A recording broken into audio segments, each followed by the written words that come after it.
Thousands of people on Prince Edward Island are in the dark this Thanksgiving, more than 2 weeks after post-tropical storm Fiona. It could still be a few more days before everyone has the lights back on, but communities are stepping up to make sure those without power will still get a turkey dinner this evening. The CBC's Carrie Campbell is in Charlottetown with more.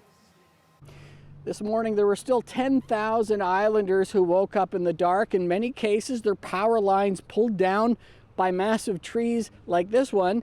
And the province's utility company, Maritime Electric, said it could be Friday or even later before everyone's power is back on. Friday will mark 3 weeks of this. So today, Thanksgiving Monday, there have been efforts across the island to try to at least make sure that everyone gets some kind of Thanksgiving dinner. Community organizations across P.E.I. working on this, but in most cases it is takeout only, so grab some hot turkey, but you might have to eat it in your cold, dark house. Some organizations, including the Salvation Army in Charlottetown, say their volunteers have just been stretched too thin by 17 days of this response right now, and they need a break, so there's no dine-in option.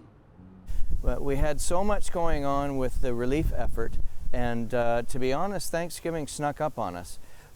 But we wanted to obviously continue what we were doing to help the community. The dinner is actually for anyone in the community. Anyone that's been affected by the storm that still doesn't have power, or even those that we've encountered lots of people who've lost almost all their food. And so there's a lot of people that may not be able to afford a turkey, so we want to help them out too. The P.E.I. government has offered $250 per household to offset Fiona-related expenses, but that's not meant to, and it will not make people whole from this, especially those who had to throw out all the food in their fridge and their freezer, especially given the cost of groceries right now. Now, meanwhile, there are questions being asked just about how the restoration of power has been prioritized in this province.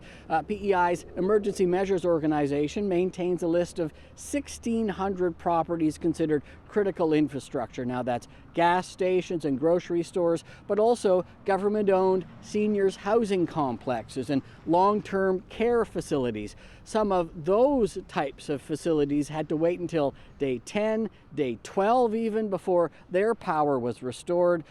Residents and operators of those facilities are asking just how is this priority system supposed to work, given that by the time they got their lights back on, most of P.E.I. already had its power back. Now, the Premier has promised a post-mortem on the recovery. Opposition parties are saying that should be a public inquiry. Right now, though, there's still lots of work just to get everybody's lights back on. Maritime Electric says this is proceeding at this point, residence by residence. The work is going slowly, even slower than expected. Carrie Campbell, CBC News, Charlottetown.